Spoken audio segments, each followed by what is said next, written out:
오늘 우리에게 주시는 하나님의 말씀은 시편 3편 6절 말씀입니다. 천만인이 나를 애워싸 진친다 하여도 나는 두려워하지 아니하리이다. 아멘. 굉장히 도발적인 말씀의 제목입니다. 이거냐 저거냐 선택해라, 이런 말씀 제목이에요. 세상이냐 하나님이냐. 할렐루야. 이 제목으로 아멘. 하나님 말씀 선포할 때에 우리 안에 말씀으로 말미암은 결단이 충만한 이 시간 되기를 주님의 이름으로 축복합니다. 할렐루야. 아멘. 아멘. 전사님. 네, 말씀 전하겠습니다. 오늘은 시편 3편 말씀으로 말씀을 전하고자 합니다. 시편 3편은 다윗이 자신의 아들 압살롬을 피해서 도피할 때 다윗이 자신의 비참한 심정을 토로하면서 하나님께 구원을 호소한 비탄 시입니다. 특히 군사적인 용어를 사용하고 있는데, 그렇다고 해서 이 시가 전쟁 목적으로 문자적 해석을 하는 오류를 범해서는 안 됩니다. 왜냐하면 시라는 것은 비유와 상징 그리고 은유의 표현이기에 시편에서 언급하고 있는 시인의 절박한 위기는 인간이라면 누구나 겪을 수 있는 위기이기 때문입니다. 제가 시편을 이렇게 단락으로 나누어 말씀드리는 것은 여기에 셀라라는 말도 있듯이, 셀라라는 건 정확한 용어는 아직 알 수가 없지만 이렇게 쉰다는 표현이거든요. 하나의 단락, 우리 시에서 일반적으로 말하는 연나눔, 이런 것처럼 참으로 아멘, 영원히 혹은 소리를 높여 찬양하다, 이런 뜻이기 때문에 하나의 단락 의미로 보시면 되겠더라고요. 그래서 제가 시편을 말씀을 전할 때 단락으로 이렇게 나누고 그렇게 묵상을 하면 훨씬 더 마음의 울림이 크기 때문입니다. 그래서 제1년은 1절과 2절 시인의 탄원으로 나눠봤습니다. 다윗이 절박한 상황 가운데 하나님을 부르고 있는 시인의, 거기 1절에 나오지 않습니까? 여호와여 나의 대적이 어찌, 이렇게 표현하시면 어찌 이러합니까? 그래서 나를 치는 자, 그렇게 나오죠? 나를 치는 자, 또 나의 대적, 또 2절에 많은 사람이 나를 대적한다, 이런 대적, 친다는 말을 계속 언급하고 있습니다. 즉 이것은 군사적 반란, 영모를 깨했다는 그런 의미가 되고 있지 않습니까? 그 다음 제2연으로 나누면 기도에 대한 응답의 확신이 3절과 4절에 나옵니다. 이러한 절박한 상황 가운데 부러짓고 있던 시인은 이제 하나님께 그의 시선을 돌리게 됩니다. 아멘. 하나님께 시선을 돌림으로써 시의 분위기는 급전환되고 있는 것입니다. 특히 하나님이 그를 보호하시는 무엇이라고 했습니까? 나의 방패라고 했지 않았습니까? 나의 방패라는, 이 막는 이 방패라는 사실을 부각시킴으로써 앞으로의 그 왕으로서의 영광이 다시 회복되는 것은 오직 하나님께 달려있다는 것을 분명히 하고 있습니다.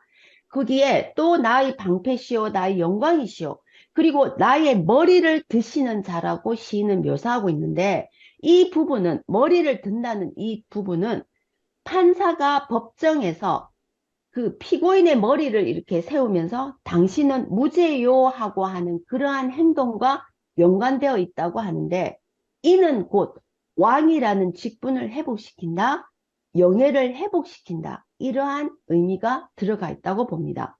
그래서 이것은 이전의 직위, 즉 왕이라는 것을 복귀하는 것을 통해서 하나님의 거룩한 행위로 보여야 하는 것입니다. 이는 그토록 절망해서 이제는 완벽한 희망으로 옮겨가는 것을 의미합니다. 여러분, 절박한 기도에 응답하시는 분이 누구십니까? 하나님이시잖아요. 아멘. 그 하나님은 4절에 나오잖아요. 어디에서? 성산에서 응답하시는 분입니다. 여러분, 성산은 거룩한 산으로 번역될 수가 있는데요. 이것은 하나님이 계시는 곳인 거잖아요. 성산은 하나님의 성막 혹은 성전이 위치해 있던 시온산입니다. 시인에게 성산이라는 것은, 아니, 시인이 아니라 우리 모두에게 성산은 하나님의 임재의 상징인 곳입니다. 그곳에서 도움이 시작되었다는 것은 구약시대 백성들에게는 의심할 바가 없지 않습니까? 특히 응답하시는 도다, 이렇게 응답하였다, 이게 아니고 응답하시는 도다, 이렇게 미완료 형태로 기술한 것은 한 번 응답이 아니라 시인의 부르짖음과 탄원에 인간이 그렇지 않습니까? 늘 힘들지 않습니까? 해결된 것 같은데 또다시 오고 이러한 반복되는 그러한 힘듦과 고난 속에도 울부짖어도 하나님께서는 항상 응답을 반복적으로 하셨다는 것을 의미할 수가 있습니다. 아멘. 즉 응답하시는도다. 우리의 성경은 항상 미완료 형태입니다. 제3년 5절과 6절은 하나님에 대한 시인의 신뢰가 강력하게 나오고 있습니다. 시인이 하나님께 대한 신뢰를 가지게 된 것은 하나님께서 자신의 기도에 응답하시리라는 믿음이 있기 때문입니다. 비록 당장이 아니더라도 뭐 마술사처럼 그 알라딘 램프처럼 나와라 하면 딱 나오는 지니가 아닐지라도 그러나 하나님께서는 하나님의 방법으로 어떠한 방법으로라도 그때에 반드시 응답하시라는 믿음이 있기 때문입니다. 아멘. 하나님께서 나를 붙드신다는 확신이 여러분은 있으십니까? 붙들다 이 말은 돕다, 구원하다는 동의어거든요. 그런데 이 붙들다라는 게 반대말이 뭐냐면 넘어지다는 의미입니다. 그래서 그의 대적들은 시인을 향해서 저기에 가득 찬 말을 했지 않습니까? 그리고 시인과 전쟁을 벌일 준비를 하고 시인을 내답치려고 하였지만 시인의 그 영적인 상태가 그가 발견한 하나님에 대한 신뢰로 인해서 무엇을 누립니까? 평안을 누릴 수가 있게 되는 것입니다. 아무런 도움이 없다. 어찌 이러합니까? 하는 도입부와는 너무나 다른 분위기잖아요. 이것이 단순히 그냥 시를 쓴다? 그런 표현으로 가능할까요? 만약에 단순한 그런 뭐라고 할까? 신변 잡기적인 토로였다면 이렇게 지금까지 우리에게 감동을 주지 않지 않습니까? 실제로 시인은 하나님께서 자기를 도우시라는 확신에 의한 믿음으로 인해 자기가 처해 있던 상황과는 상관없이 확신과 기쁨을 가지게 된 것입니다. 그래서 천만인이 나를 애워사도 뭐 어찌 그래 하더라도 그런 탄식이 아니라 나는 뭐 하지 않는다? 두려워하지 않는다. 이때 그 시인이 세상을 바라봐서 탄식과 절망을 했다면 이런 평강이 오지 않았겠죠. 무엇을 봤습니까? 하나님.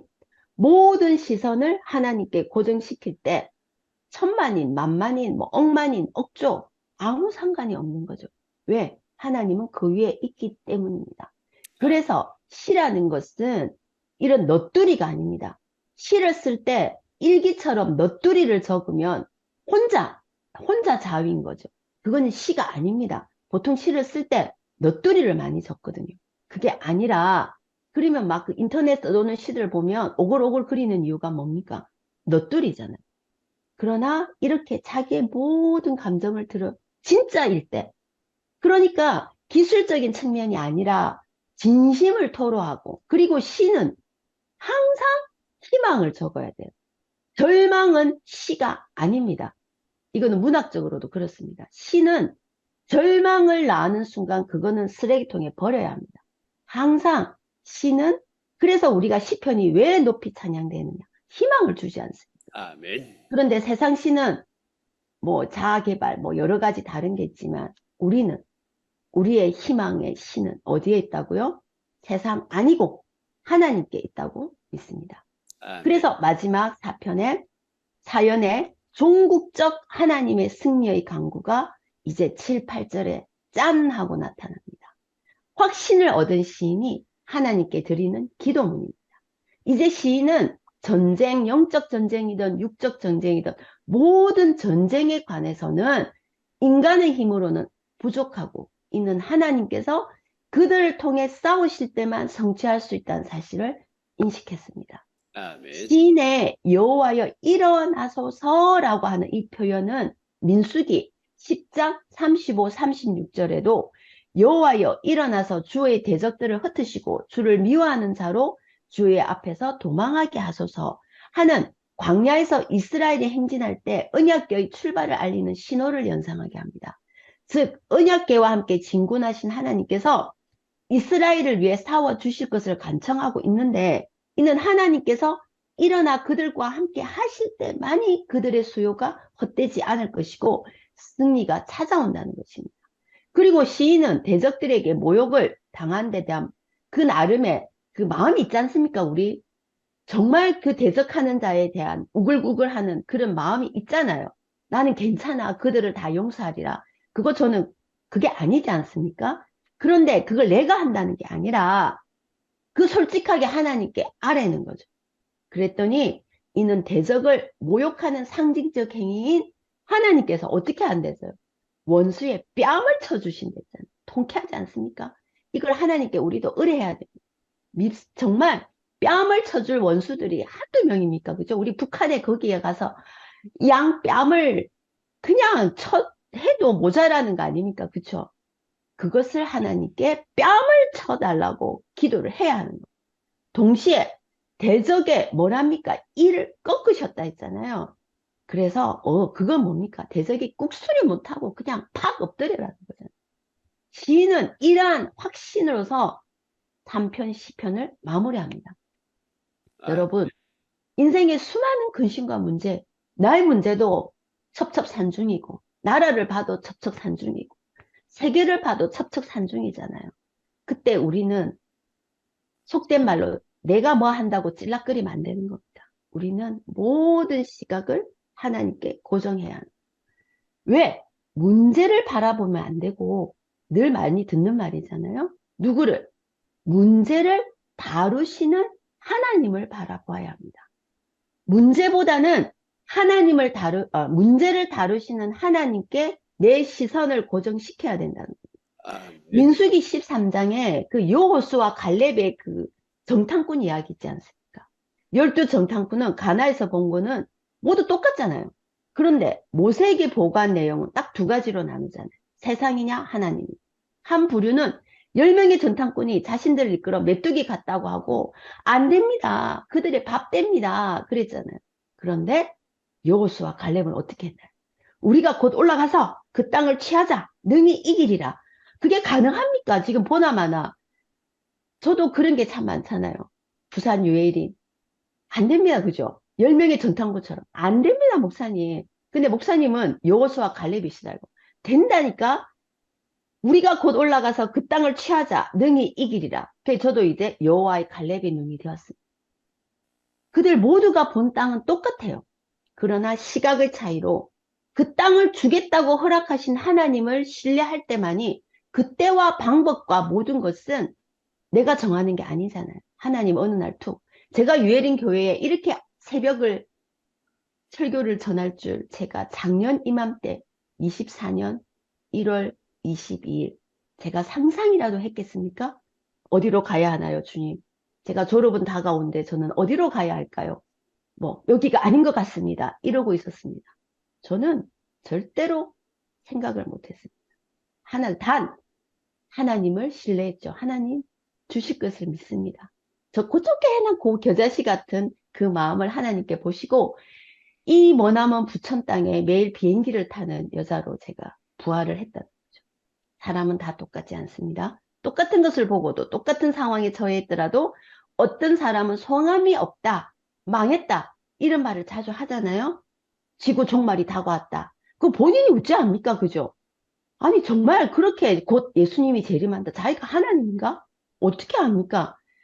그냥 아이고 이게 좀 힘드네. 하나님 도와주소서. 원수의 뺨을 치소서. 이렇게 말을 해야지. 뭐 종말이 왔니 어쩌니 그러면 안 되는 겁니다. 하나님의 렌즈, 하나님의 방법, 하나님의 눈, 믿음의 눈으로 보면 승리합니다. 반드시 승리합니다. 빌리 그레함이 이런 말을 했더라고요. 멋있더라고요. 푸사로 이렇게 적으려다가 너무 푸사를 많이 바꿔서 지금 절제하는 중입니다. 빌리 그레함이 뭐라고 했느냐?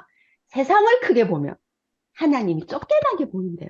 여러분 멋있지 않습니까? 아멘. 즉 인생의 모든 문제는 크신 하나님을 바라보지 않고 세상을 크게 보니까 하나님이 자꾸 쫓겨내시는 거예요. 여러분 오늘 또 우리의 시선을 주님께 고정시키고 세상은 작게 하나님은 더 크게 더 크게 그래서 세상이 안 보이게 온통 하나님의 눈으로 온전히 바라보는 승리의 하루 되시기를 기도합니다. 아멘.